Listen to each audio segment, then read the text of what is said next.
Welcome back to another episode of the Brand Gravity Show, where we explore the intersection between building a brand and psychology. I'm your host, Kay Putnam, psychology-driven brand strategist. Today I have a really interesting conversation with Adam Erhart, who is a marketing strategist and YouTube extraordinaire content creator, and he spills all of his secrets about how he's built his incredible audience and is now earning a full-time living from posting content on YouTube. I learned so much from this conversation. I can't wait to share his genius with you. Adam Erhart is a marketing strategist who specializes in creating high-converting digital marketing campaigns and is recommended and referred by some of the top names in the industry. He's the strategic mind behind many of the best performing marketing you see online today, and you can find him online at adamerhart.com or visit his YouTube channel. Let's get to the interview.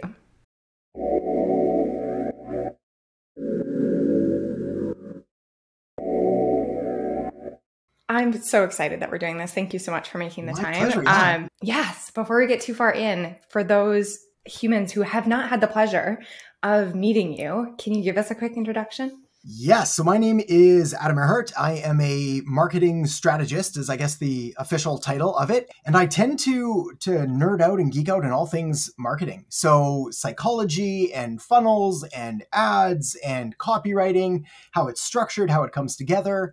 I've been doing it for over a decade now, and I've never found anything in my life that I find as interesting as marketing and sort of what it's come to mean to me in regards to establishing relationships and communicating value and building brands around it. And I think it's just the most exciting thing I've ever been a part of. So I'm stoked to talk about it.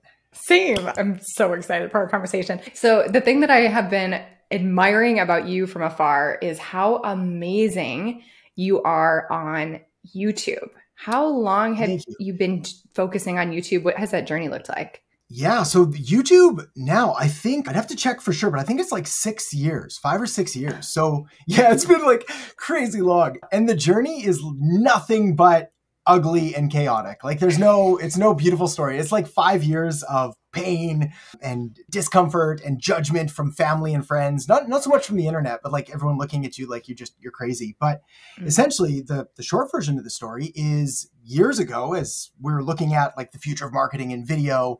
And I had a buddy who had a YouTube channel. He's like, you should do YouTube. And at the time, admittedly, I didn't even really watch it. It wasn't really something that I was into. But I was like, all right, well, I get it. I'm making videos right now on Facebook and I should probably leverage this. So I hired him. He came over. We shot some videos. It was awful and uncomfortable and horrible. And I tried to do them myself. And like the camera was out of focus the whole time and it's blurry. And the audio only came out of one side because I couldn't figure out mono to stereo on the mic. And it's like, I'm sweating so bad that I had to like change shirts. But fortunately you can't see because it's in like, I don't know, 480 resolution. And it was just like this horrible, horrible thing. And for some weird reason, I don't know what it was, but I was like, this makes sense. Like, this is a good thing to do. I get the value of putting myself out there. And I'd been blogging for a few years before that. So I was like, okay, well, I've got the content. We should probably put it to video. And then it was just this evolution. So it was hiring the right people to come in and be like, no, that's not the right thing. Try this instead. Or actually, thumbnails are important. I was like, no kidding. That's interesting. Well, try that. That makes sense. And then slowly but surely figuring out, well, this works and that doesn't. And this will get more views. And okay, it's about retention. It's about relationships. We'll try this style. And that's essentially where it's at today. It's still an evolving process. Like every time we're trying to look at the analytics and we're trying to see what works better and we're trying new things. And it's at the point now where it's at least fun, but like, man, it was a slog. Yeah, it was a slog. I'd like to say like I loved every minute of it, but I think I saw the value in doing it. And I was like, I'm going to stick with it. And this is going to be something that we do. And yeah, everyone thought it was nuts and a giant waste of time, but fortunately it paid off. So. And it's refreshing to hear that it wasn't an overnight success or just something that came super easily to you. I think that those stories rise to the top and become what people pay attention to. But in my experience, it hasn't been that way either. So it's nice to remember that we're all human and we're all learning and evolving. There's so many questions I want to ask you, but I would love to dive in a little bit to the judgment really quickly. Yeah. How did you keep going when you were getting that negative feedback from like friends and family? Because I think that we can all relate and have experienced that to some extent. Yeah, well, it's really interesting because the judgment, it didn't come from outside. Like, it wasn't from the internet community, which was shocking. Like, that's why I think what a lot of people are afraid of. They're going to put this thing out and everybody's going to jump on and be like, that's terrible. It's actually a fun story. It got so interesting, and it's so interesting now that they let me get away with being my true weird self, so much so that it's almost disturbing. Like, I wore this really offensive comic book jacket, like this ugliest thing you'd ever wear. And I forgot to mention it. I forgot to mention that it was a joke. So everybody just thought it was my stuff and nobody said anything. And it was just like a normal thing. And I got to the end. I was like, guys, no, anybody see this? But whatever it was. So I was like, all right, cool. So clearly nobody cares as much as we think they do. No one ever comments on like bad hair day or what's with the t-shirt. Like, those things don't happen. Yeah. But what did happen was from friends and family, when it looked like I was spending time and money and energy on this thing that was providing nothing in return. So it's very similar to when I started doing, say, Facebook ads, and I was spending my first $5 or $10 a day or $20 a day or 30. And then we started to go up and they're like, what are you doing? Because you're getting nothing back and you're just wasting time away. And so they didn't get YouTube. They didn't really understand it. There was clearly no subscribers, no views. Like, I was making videos for no one. And I just knew, fortunately we had the data. So I was like, I'm going to believe the data more than I'm going to believe my friends and family who don't really get it. And the data said, do this. So that was it. So we just sort of kept putting the pieces together. There were times where I was like, maybe I'll quit now and stop. And I think there was one period where I took, might have been 3 or 4 or 5 months off. I was like, I'm done. This is totally it. And it was a horrible mistake. I came back. I had to get all of that momentum back again and build it up. But yeah, it's very real. I think the key to sort of get around that, at least for me, was to look at the data and to be really logical and objective about it and be like, all right, what do I want to do? Where are my people? What is the way that I'm going to be able to communicate? This is clearly the right decision, and they're not marketers or business owners. So their opinion, I love them, but their opinion means nothing. Like, it's totally irrelevant. So that's fantastic. And I'm going back to record. I'm happy to hear that it sounds like it came from a space of concern and of trying to protect you, at least. Yes. Yeah. There was less judgment on what do you do and it looks silly. That's good. And more of like, you're wasting your time. Why don't you go do revenue generating activities? And it's like, I get that. I totally get it, especially in the early days, but it's sort of that long-term thinking. It's always a trade-off anyway. Mm-hmm. Yeah. I am such a believer in choosing to do the things that are going to grow momentum in the long term. And YouTube is definitely one of those places where you might not see instant success. But I mean, I have videos from like 3-4 years ago that are my top performing videos. Crazy, right? Yeah. Yeah, it's amazing. So since you've been on this platform for so long, what do you see is working now? Like, what are you really excited about right now?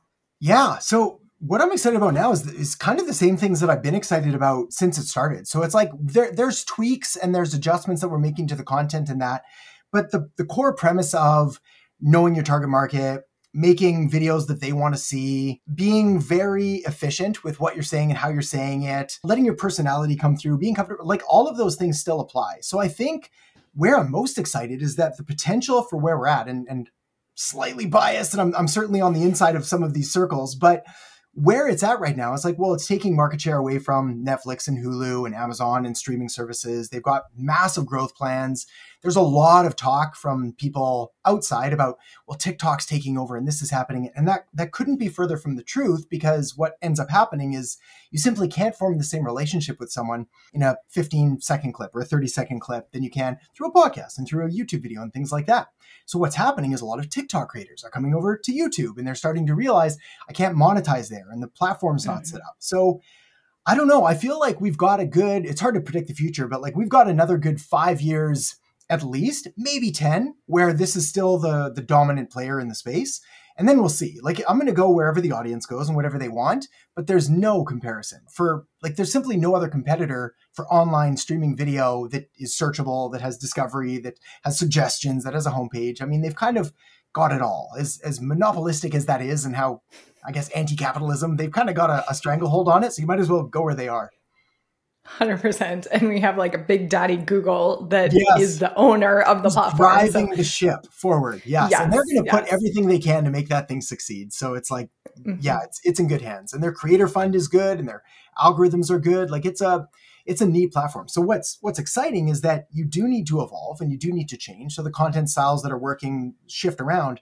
However, a lot of people, especially that are looking into it, look at it as I need to come on here and be Mr. Beast style or Yes Theory or like all of these over the top, very entertainment style channels. And it's like rarely, if not ever, the case. In fact, often the complete opposite approach is going to do your brand and your business significantly better. Not to mention it's going to be scalable and replicable and all that. So you've got to have obviously clear intention and goals, but I think there's a space for everyone on it. How did you cultivate your unique voice?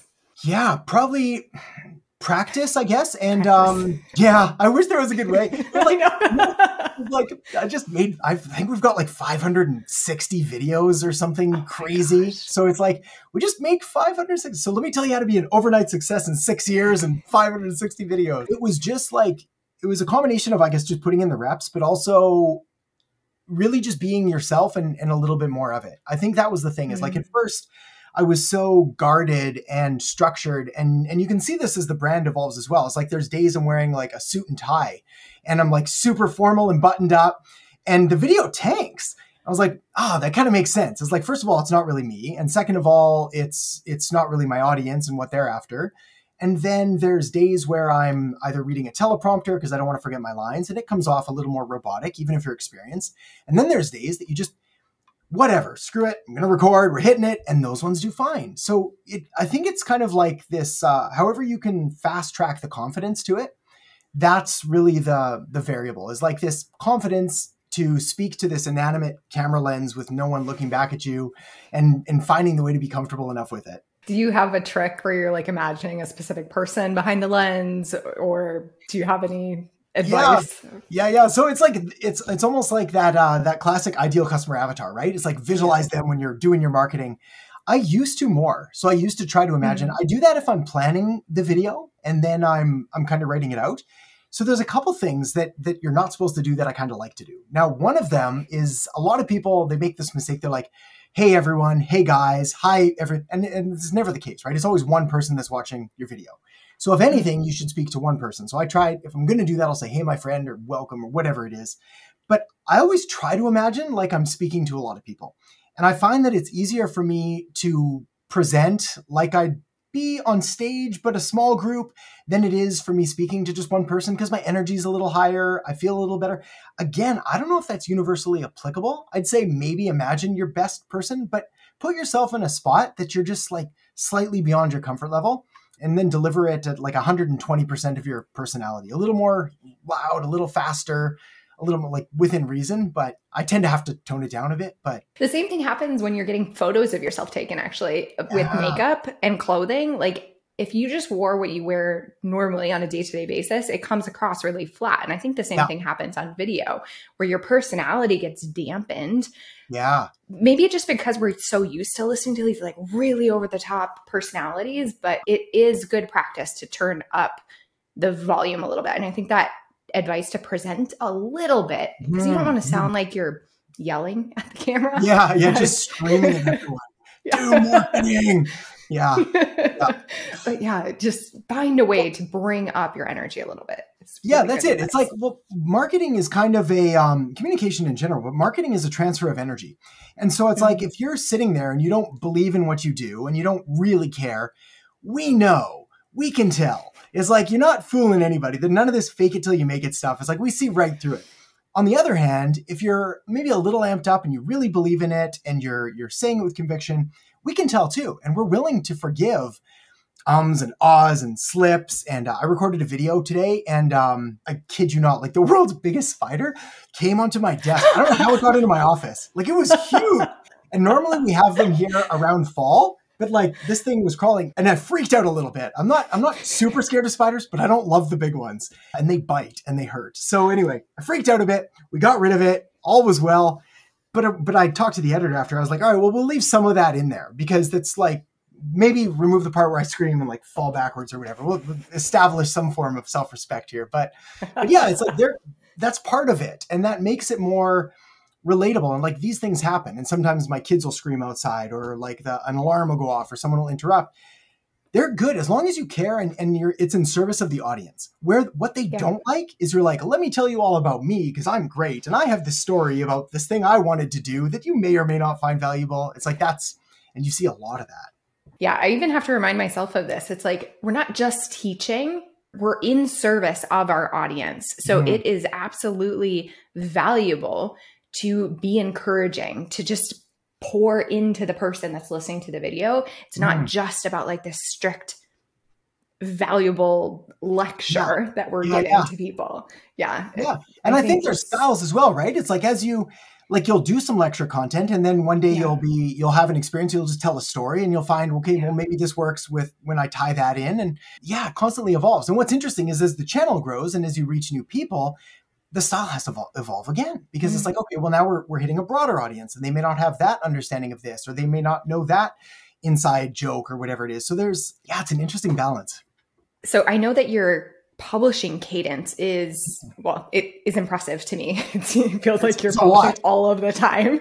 Yeah. What does that production schedule look like? How are you actually creating that much content? Yeah. So, well, content creations, it's a muscle, right? Like it's this, it's a muscle that you can build up to. So if you've never written anything before and you ask someone to like write 1,000 words, it's horrifying. I'd be like, there's no way. But if you're like, hey, write 50 words today and then do that for a week and then write 100 words, then 500 words and then 1,000 words.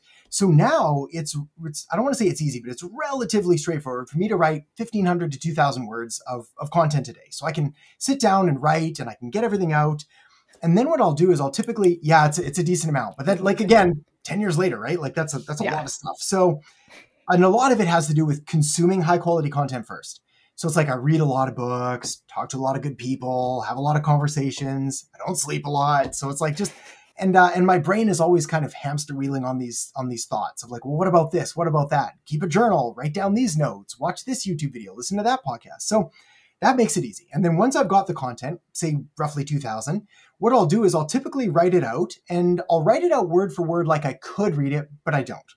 So the way that I do that is it helps to make sure that it flows, that it makes sense, that it's logical, that it has a sequence, that I don't go off on random tangents too often. And then what I'll do is I'll kind of reference it and record, reference it and record. And then once that's done, now it goes to the editors. I used to edit them all myself, and I'm not very good or very fast, so it would take forever. And now they do all of their magic, and it works out fantastic. So now we're able to do 3-ish videos a week to this level. But it's a decent amount. That's amazing. And to contrast that, we have a pretty similar schedule, but I'm not writing my scripts word for word. I'm just doing like a pretty thorough outline is my process. But otherwise really, really similar. So I think that that's a really great template to follow. And not going on tangents is the key. You don't want to get completely lost. That's why you need that outline. Yeah, otherwise it's like talking about bird watching. So what is this channel? What is this? Unsubscribe. Yeah. Right. Get to the point, please. Yeah. I would love to know, and I kind of just skipped over this because I was so excited to ask you about what you are doing on YouTube, but what are you actually doing for clients these days? Yeah, clients work. So I've mostly shut it down. Yeah, which has been a very interesting, it's been a really weird transition, and something that I'm hanging on to a couple because I love them and I don't want to let them go. But for the most part, it's just become increasingly more difficult to get to me. And the reason is that YouTube started offering more of the opportunities that I was looking for. So there's crazy lucrative brand deals to be had that I could have never imagined were there. There's AdSense revenue that continues to grow, and as it's sort of marketing and finance and business and that, very high CPM niches, so it sort of pays well there. Yeah, there's interesting opportunities there. So now the business is mostly focused. There's still an agency kind of running in the background. There's a few clients that I love and I like to keep, and I'll probably always keep a couple because I never want to be that guy that doesn't practice what he preaches. Like, it's important to do the things rather than let me tell you about all the stuff that you should do that I don't do. And then through course and then through content and that. And that's pretty much the whole model. Oh my gosh, you're the coolest. I love that. I love that. I'm moving more in that direction myself. And I love hearing that that's possible. I didn't think it was possible either. I had friends that were like, you should do this. And I said, you're wrong. It's not doable. It's an insane pipe dream. And they kept saying you could do it. And finally, I think I needed to see that it was possible enough to the level that I don't like to think I'm crazy risk intolerant, but I needed proof that this was actually going to work. And I probably should have done it sooner. But yeah, it's more possible than I thought, which is insane to me still. It still blows my mind, but. That's amazing. Have you been experimenting with shorts at all? Yes, I have. So fascinating stuff on short. Yes, exactly. Let me tell you this. I ran an interesting study. I took the same short and I got one of my editors who's phenomenal at doing these motion graphic things or whatever it was. And we made this like really, really good few shorts. And we put them on YouTube, we put them on TikTok, and we put them on Instagram as a reel. Same thing without watermarks and branding and all that. And then we watched what happened. And here's what's interesting. On YouTube, where my biggest audience is and all of I'm known for, and it just failed miserably. It was like an abomination, like just destroyed. Like nobody watched it. YouTube was like, show this to no one. Put it in the closet, burn it, whatever it is. We put it on Instagram, where I've got I'm basically non-existent on Instagram. I show up once in a while, I make something. It did okay. I was like, well, that's weird. Okay. And then we put it on TikTok, where I had at the time, let's say 30 followers. Like I signed up for an account. I was like, and it got like 70,000 views. Like just went like that. I was like, okay, so what's going on here? So we tried it again. Same thing. Terrible on TikTok. Okay on Instagram. Blows up on TikTok. Terrible on Shorts. Does okay on Instagram. Did it again. Same things.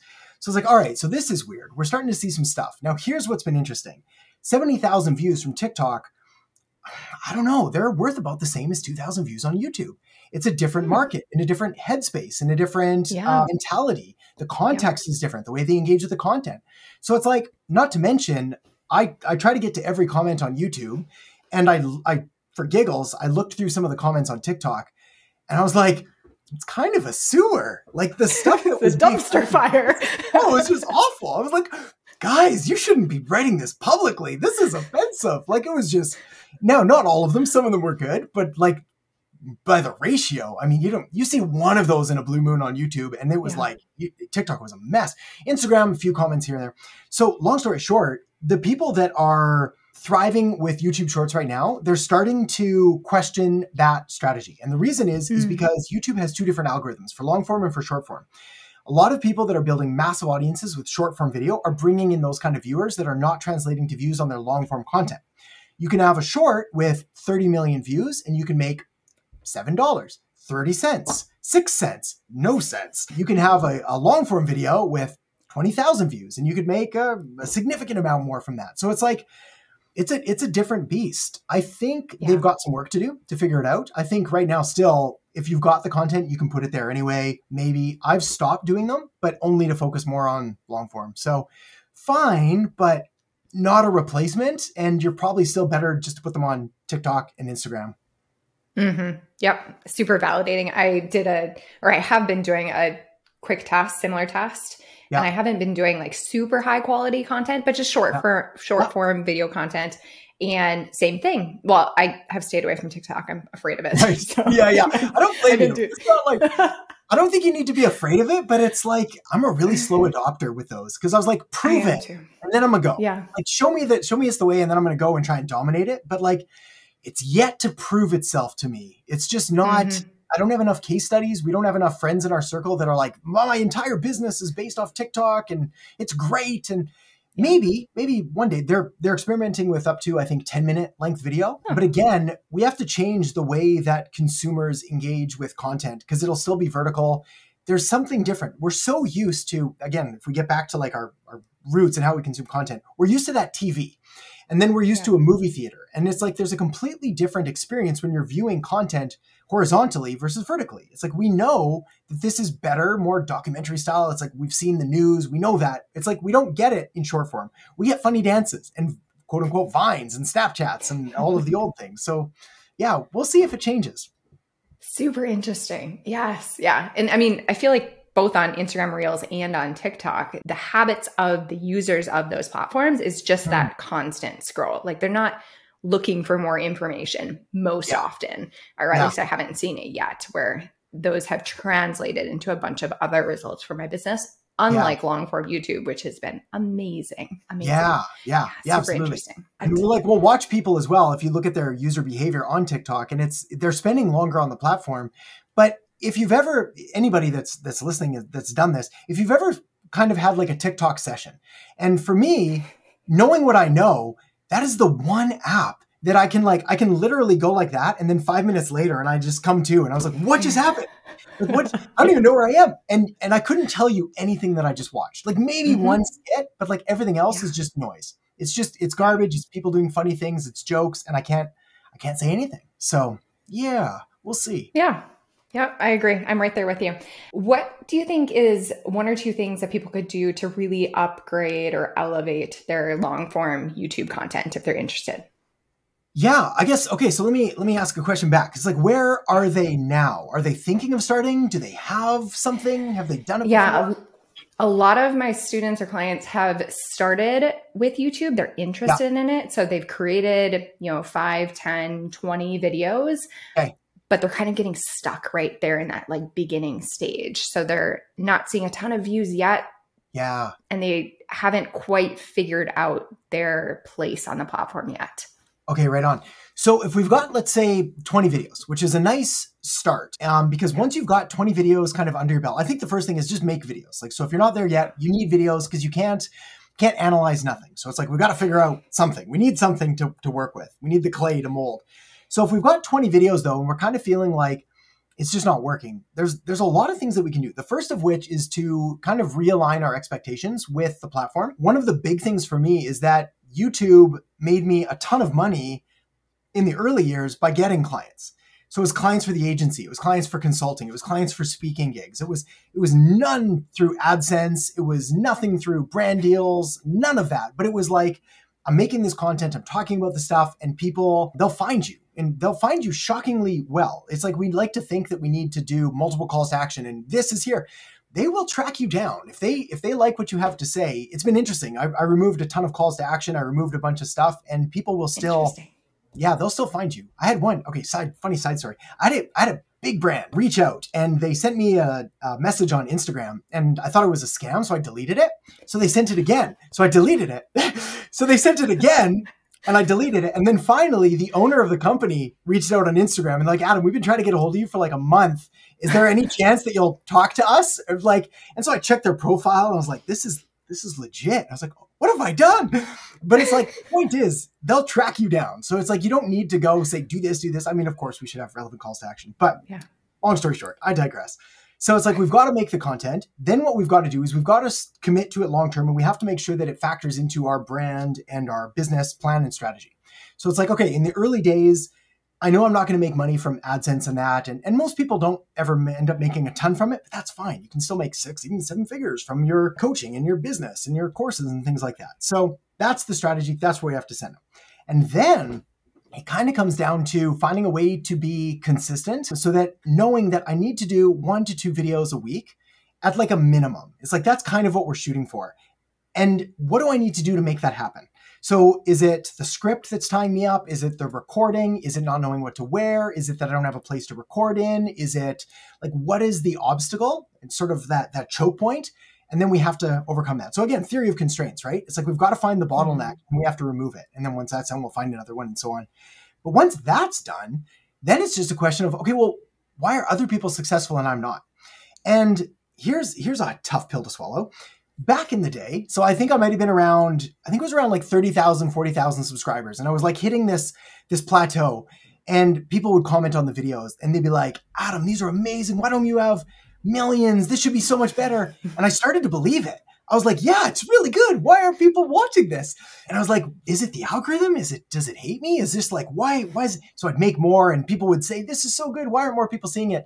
And then finally I realized, I was like, oh, it's because I've got a 30,000 subscriber channel, not 100,000, not a million yet. I'm not there. It's like, it's not the right fit for enough people in the right way. It's not being delivered the right way. So now when someone says that, I was like, thank you so much. We're getting there. But it's like, I'm not a million subscriber channel yet, because I haven't figured out what's the message that they need to hear. How do I deliver it in a way to appeal to 1 million people at a time? It's a completely different mindset. So it's like, we've got to be realistic and be like, all right, these 10 or 20 views, first of all, that's a classroom full of people. So that's no small feat. Like, that's a lot of people watching your stuff, which is amazing. But it's like, but to get to more, maybe I have to upgrade my camera. Maybe it's my mic. Maybe it's my presentation. Maybe it's the content. If I have a logo sting in the beginning, I probably have to remove it. Like, where am I losing people? And then figure it out from there. So yeah, it's an ongoing iterative process, but being tough with yourself, I think is important. I resonate with that so deeply. Those videos that I mentioned that I made 3 or 4 years ago that still continue to be top performing videos on my channel, I cringe when I watch them because they're so bad. Yeah, I have all of those. It's always the videos that you hate that do amazing. And then the ones that you spend all the time on and no one sees them. What is this? But honestly, there's a lesson there, right? Because it's like, well, maybe that's what they want. They want this raw, imperfect person to try to help them rather than an overly polished person who's perfect in every way and whatever it is. So I think a mix of both is good. Amazing. Such great advice.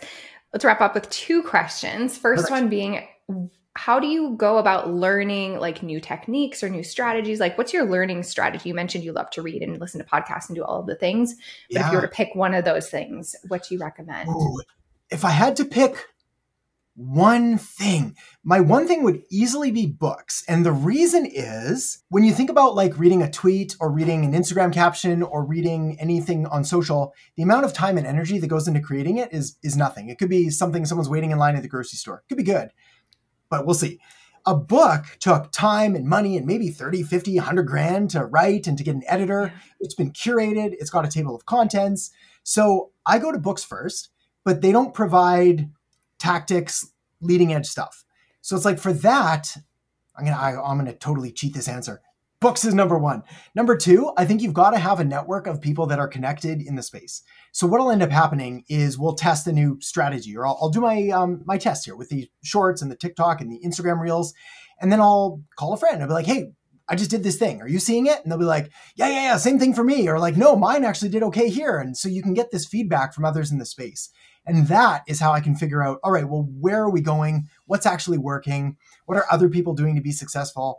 And I think it takes time to kind of work your way into those circles, but it's a worthwhile investment. And the way you get there is by helping them and by providing value. And then once you're in, now it's simple. I'll know where to put time and where not to. Anybody remember Clubhouse?